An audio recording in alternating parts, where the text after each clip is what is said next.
114年担起特优里长64位，职优民政人员65位，甲服务满20档到50档的资深理人长，总共148位，伊接受市长吴伟霆颁奖表扬。另外，服务满30-40档以上的资深人长，嘛由区公所转达奖状。市府一直拢足关心，所以对救灾也真顺遂。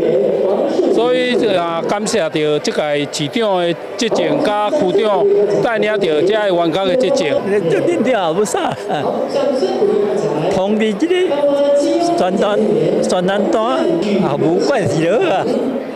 一年一度的颁奖表扬，今年因为拄好是风灾重建期，嘛，互市长吴伟霆甲民政局长特别有感，肯定因徛伫第一线的辛劳甲付出。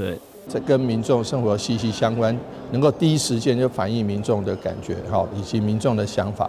那我想市府一定会充分的跟里长来协调。希望能够把市政的推动跟市民的需要能够两者结合，最大程度的结合在一起，来服务我们的市民。天灾地变，伊第一线就是讲，因拢需要互老百姓安全，佮清理家园的协助啦。非常感谢这段期间，这个民政人员、里长、邻长这大家辛苦的做付出哈，而且表示12万分的敬意。里长将人生当中上精华岁月拢投伫理人服务，尤其是灾害防救、疫情防治、甲防治诈骗等任务，嘛，互表扬不只是一种荣誉，更是一份对市民的责任承担。台南新闻军事采访报道。